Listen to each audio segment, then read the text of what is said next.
Alright, welcome to another video, and before we get started, I'd like to take a quick minute to thank all the Patreon supporters and YouTube channel members whose names you see scrolling across the screen right now. They make this financially possible, and without you, I probably wouldn't be here making videos, so thank you. Alright, welcome back to another video. Today we're going to be flying the T1 Ranger once again. As you can see, I've just taken off in takeoff mode. You might notice the airplane kind of shaking around a little bit right there. If you want to go back and play that back, you can watch my wind speed in the lower right corner. And you can kind of see that shaking is a result of the autopilot hasn't figured out the actual airspeed and wind speed yet. And it's basing its gains, it scales the gains based on the airspeed. As the airplane flies faster, it needs less control input. So it kind of scales the gains, and that's kind of what's going on there. I just wanted to point that out. So there is a parameter you can set to ignore the airspeed until the auto takeoff is finished if you don't have an airspeed sensor, which is the case here, which is why it's happening. I probably need to go back and make sure that's enabled. I usually do enable that if I don't have an airspeed sensor. But to see this one doing that during the takeoff, I'm assuming I probably forgot to do it. But anyway, so we're getting on to the flight. Like I said, we're flying the T1 Ranger today. I didn't really have any goals in mind or anything, or I wasn't even planning on flying today. But I had the battery charged up. I was using the same little 3S 18650 pack to work on the Baby AR Pro on the workbench, which I keep saying I've got it almost ready to fly. I'm going to fly it soon. And I still intend to do that. But obviously we haven't got around to it yet. But that's why I had the battery charged. I was using that battery on the workbench, and I kind of run it down low, and I just topped it off before it got too low and low enough to damage the pack. So I went ahead and topped it off, and that battery was charged. And then I noticed that, right, you see, we were kind of taking off just before sunset here. The wind had calmed down quite a bit, and it was pretty nice flying weather. And I happened to have the battery charged, and so I went ahead and I checked the voltage in my receiver battery for the Walksnail receiver, and it was good to go. And my transmitter was good. It was like 7 point something. I don't know. It was about half charged. But it was enough for a flight. So we went for it. Kind of jumped on it and flew. But like I said, I didn't really have anything in mind for the flight. I wasn't even planning on flying. It was kind of a last minute thing. So we just kind of flew around out here and enjoyed the airplane. And it ended up being a pretty enjoyable flight. It was... because I didn't fly real far or anything. I just kind of tooled around down low and played around flying low and by the cows, chasing birds. And right now we're lining up to shoot the gap through the trees like we do sometimes over the little roadway there.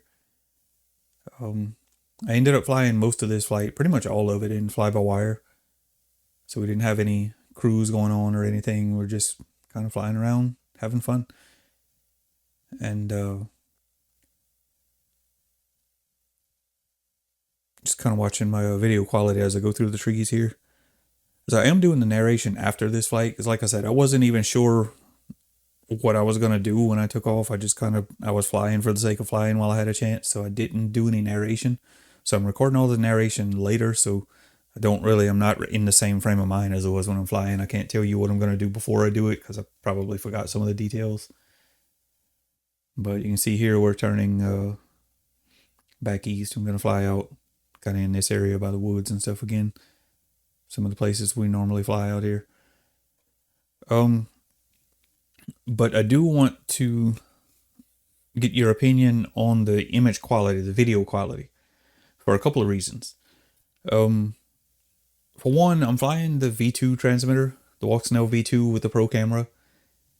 And I've noticed flying with the V2 system that the bitrate does tend to sit a little bit lower with the V2 than it does the V1. We're sitting at 25 megabits right now, but I noticed for a lot of the flight, it'll get down to around 13 megabits. And, see, we dropped to 14 here, and we're kind of bouncing around between 13 and in the 20s. But to me, even flying at the 13 megabits per second, I don't really see any reduction in image quality. You see right now we're still bouncing between 25 and 13, 14. And I really don't see the difference in the image quality. So to me, when I noticed that at first, because my V1 does tend to hold a little bit higher signal level and bitrate. Both of the V1s I have tend to do a little bit better than both of the V2s that I have in that regard. But just ignoring that, just looking at the image quality and the bitrate and no drop frames, and I mean, they look equally as good. And like I said, that's one of the reasons I was kind of flying around down low out here. You'll see as we get further into the flight, I actually kind of tested the limits a bit as far as kind of getting behind some obstacles and things. But I'm totally happy with the way it performs, other than those numbers kind of stand out. Like right now, we're sitting on 13 megabits per second. And if you look at the down on the lower right corner, the signal level, we're 2 out of 4 bars. And on a V1 at 2 miles, I would expect it to be pretty much closer to 25 megabits per second. Pretty much, they bounce around a little bit here and there, but I would expect it to see it sitting at 25 more often than not. But as you can see, the image quality is fine. But the other reason I wanted to get your opinion on the image quality, to bring your attention to it, is I'm using a different capture device than I usually do. Typically, I use the Camlink 4K, the EasyCap branded Camlink 4K, not the Elgato. It's about a $60 to $70 capture card, depending on where you buy it and when you buy it. Kind of prices fluctuate a little bit. And that's the one I usually recommend when people ask me what I'm recording with, was that is what I record with. And I tried, I think 3 other lower priced options, like around $20 to $25 range. And some of them just downright lied. They said they would support 1080-60, and it was just not even an option. And they were not even a USB 3.0 device. And even if you use an MJPEG compression to send the video over the USB link, USB 2.0 doesn't have enough bandwidth to do 1080-60, even using MJPEG compression. But the Camlink will do UIU2, I think it is. It's basically an uncompressed video format over the USB link, and then obviously OBS that I'm recording with is going to encode the video and compress it then. But it doesn't get compressed between the capture device and the software on the computer. And to do that, especially at 1080-60, you need a USB 3.0 connection. It can't do it over USB 2.0. So 2 of the devices I tried were actually USB 2.0, so it wasn't even possible to do it. Even using compressed video, you couldn't do 1080-60. Although they said they could, they flat out lied. And I actually had another one that was a USB 3.0 device. It still used MJPEG compression, but it would allow you to select 1080-60, but it dropped almost half of the frames. It actually gave you a kind of stuttery, poor image quality. I'm going to take a break from what I'm talking about right now just to point out this is one of the points in the video. You can see I'm kind of dipping down in this little low area in the woods, just kind of pushing the limits of the video link here. And you can see we dropped down in a single megabits per second. We had the red flashing warning. Video did kind of start to get a little bit compressed and artifacty there for just a bit. But we're over a mile out down behind the trees, down low like that in the wooded area. So I'm pretty happy with that. But so yeah, back what I was saying about the video capture device. The one that I'm recording with right now cost me $27 on Amazon. It's like $26.95 or something like that. Just under $27. And it is a true USB 3.0 device. And it does do 1080-60. It will take a 4K input, but the actual output to your PC is limited to up to 1080-60, which is enough to capture walk snail just fine.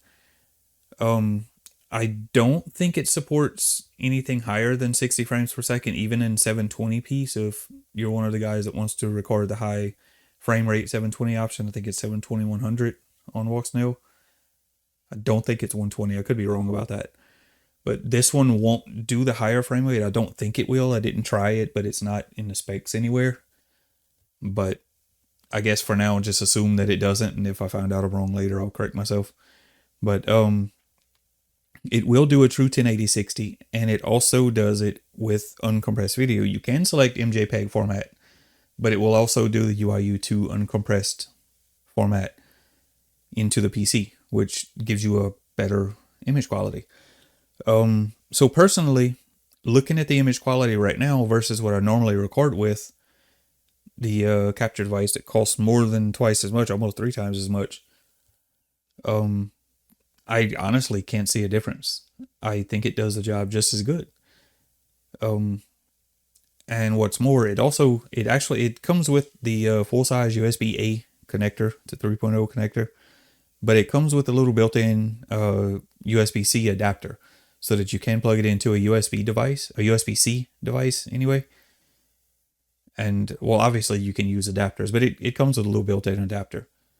But I did try it using the USB Camera Pro app. It's the paid version of USB Camera. There is a free version. I actually paid for the Pro version quite some time ago and use it occasionally to record on my Android phone. And it'll take any UVC format video, and I think there's drivers for the easy caps and stuff like that, the analog ones. But I can record on my phone using this HDMI capture device.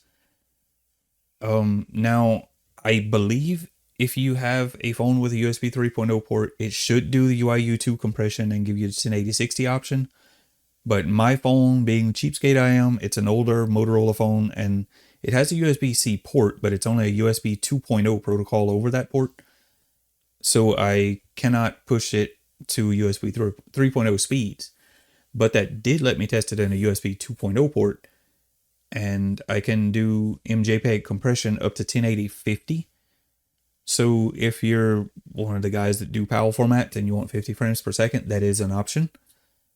But what I did, I recorded at 1080-30, and just so it kind of just dropped every other frame, and it resulted in a little bit smoother looking video, because I was starting with 1080-60, so I just discarded every other frame and recorded 1080-30. And honestly, the recorded video looked almost as good as what I record on the computer. Obviously, it was lower frame rate, it wasn't quite as smooth, but the image quality was perfectly usable. So if I ever did want to go out and record something in the field, like probably 99% of the people flying FPV do, I would be totally happy recording on my phone with this device. And for $27, I kind of highly recommend it. So if you do want to record, if you want to record the HDMI output, which is what I'm doing here, which is why you can see my goggle icons and things in the bottom. Well, I say goggle icons. It's the same icons that's in the goggles or the standalone VRX. Now, I don't personally know all the quirks and everything that come with recording the HDMI out from the goggles. I know there's some kind of different steps, and I can't even guarantee that this capture device is going to be compatible with the output from the goggles, because I don't have the goggles to test it, obviously. But I can say with confidence that it works perfectly fine in OBS. It works fine using USB Camera Pro app on Android. And it works perfectly fine with the Walksnail video receiver, the HDMI output. And I'm using the same little, what is it, OREI brand, I think? Yeah, OREI, you can see it on my desk back there. I have a little HDMI splitter that I run the output from my VRX to the input of that splitter. Then the two outputs from the splitter, one goes to my capture device that I record on the computer, or when I tested it on the phone. And then the other output goes to my monitor that I fly with. It's a cheap Walmart smart TV, a 32-inch, a TCL TV that I picked up at Walmart. And that's what I use to fly with. It has a game mode that's like no perceivable lag that I can see. And it just all works for me. But so if I was going to record out in the field, I would probably have a small portable monitor. I do have a couple of little 15-inch USB powered portable displays with HDMI input. And I actually flew with one of those for a little while when I first got the Walksnail system, and it worked really well. I liked it. I would use the splitter and split out to that display and then record on my phone, because it is a little bit laggy recording on the phone. The preview is a little bit delayed. But it would be 100% acceptable for a spectator if you wanted to have a small monitor that you fly with, and then they can watch on your phone that's recording. That would be an option as well. But anyway, for anyone that wants to record the HDMI output using either a phone or a laptop or a desktop computer like I'm doing or whatever, I think this is probably the one that I'll recommend. I mean, I guess the other one does have a little bit better performance. Like I said, it will do up to 120 frames per second for the EasyCap Camlink 4K, and it will record at 4K if you have a 4K input as well. I don't remember the maximum resolution. I'm assuming it's probably 4K 30, but I know that it will do 1080 120 if you want. And I actually did test it with the 720p high frame rate output that the receiver, the Walksnail system, can do, and it will record at the matching resolution and frame rate for that as well. So it is a little bit more compatible and a little bit more powerful and a little bit more reputable brand name and stuff like that. But for $27, I'm 100% satisfied with this one. I can't really fault it. Don't think you can really go wrong with it. So I guess that pretty much is going to end my hunt for a cheap capture device to recommend. I'll quit buying these little $20 units that don't work well. So like I said, I picked up 3 different ones and none of them were good enough. They were all good for what they are, but they were not good enough to check all the boxes, I guess you could say. But this one does, and it's $27, and I'm happy with it. So I will have an affiliate link to it. Use it if you want. I'll get a kickback. Doesn't cost you any, but if you don't want to use affiliate links, and I understand some people have negative opinions of affiliate links, but if you don't want to use it, just maybe click the link and see what it is, and then clear cookies, clear your cache or whatever, and find it that way. Because I honestly don't remember the brand name of it. I don't think it is even branded. I'm looking at it right now in my hand. There's no branding on the packaging or anything. But I'll have a link to it if you're interested. So yeah, getting back to the flight. Like I said, you've seen, while I've been rambling on about the capture device now, we've just been kind of cruising around down low out here and enjoying the airplane, and pretty happy with the image performance and the way the Walksnail V2 transmitter is performing. Like I said, just ignoring the bit rate and the signal levels, it looks totally fine, even cutting through these little gaps out here behind the trees. And you see we kind of get down between some of the cows here, even when we get down low, right on the ground at a mile out, and everything is totally fine. And you can see it does kind of gracefully get pixelated and kind of get stuttery. I mean, you have plenty of warning that your image is about to go out, and just kind of jump back up, gain some more altitude, and comes right back up to full signal or full bit rate. Totally perfect image quality. Yeah, overall I'm pretty happy with Walksnail and the airplane and the capture device, and with the birds that are flying around with us right now, and overall it's pretty fun experience, pretty enjoyable. And you might notice when I look back over the tail there, when I look back there, the antenna is standing vertical now on the Crossfire antenna. I did make it a point to remember to stand that up. Like I said in the last video, I had flown 3 times since I put that on here, and forgot to stand the antenna up on 2 of those 3 flights. So now we've got a 50% success rate on remembering to do that. This is the 4th flight since adding that on the airplane, and the 2nd one where I remembered to stand it up vertical. So Crossfire is performing as expected. Everything's good. Now here I was going to fly down the bayou back home and go land, but I noticed that vehicle coming over the levee there onto the bridge. So I decided to go circle around and kind of look down and see who that was. So that's what we're doing now. We're just going to circle around, watch the truck turn on the roadway, and then we're going to head back down the bayou and get ready to end the flight.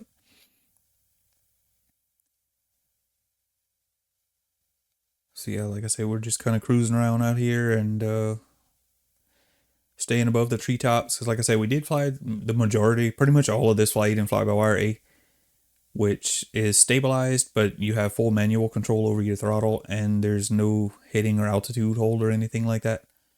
So I did have to be mindful of my throttle and altitude while I was doing those low altitude circles and things like that. You don't want to get too slow or lose altitude and end up running into some trees or something bad like that. So it's just fun to fly your airplane sometime and not rely on the autopilot.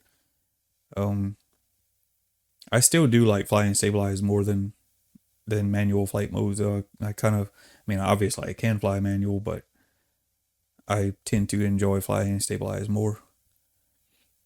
I was kind of looking down into the bayou down here, kind of orbiting around, looking at some of the waters. There's actually very little clear water left in the bayou now. For most of it is choked up with all the green vegetation down there, and I was kind of hoping they would come and spray that by now, but they haven't. They do occasionally. They've done it a few times since we lived here, but it kind of needs to be done again, and I hope they do it soon. It's kind of ruining the fishing out here. You can't really even. Well, we have a boat launch at the house here on our property, but we can't even use it right now. We can't even launch a boat unless you run a surface drive motor or something like that, which I don't have. We just have a little small outboard. But anyway, you can see now we're gonna fly out over the corn, which the corn is starting to dry out. You can see it's starting to turn brown. We'll probably be cutting it here in the coming weeks or months or whatever. I'm not sure exactly how long it'll take to be ready, but it is starting to turn there and dry out. So we're gonna come around this way over the corn and get lined up on the runway for a landing and in the flight. So I'd like to take the time to thank you all for watching, especially if you made it all the way to the end. And likes, comments, subscriptions, questions, all that good stuff helps. So now we're back on the ground, and you'll note here I'm going to just kind of look around for a bit with the pan servo, and then I disarmed the airplane, and I also powered down the video transmitter, which points out I forgot to mention in my little walk around video, I am using the Menace RC switch on a spare channel. And you can see here I just cut the power to the transmitter. I can do that after the flight just to keep it from overheating, and I also do that before the flight. I leave it turned off until I have a GPS lock and I'm ready to fly. Then I'll power it up, check everything, and go. So that's been another video. Hopefully it's enjoyable, and I will see you all in the next one. So we're going to end this one now. Thank you for watching.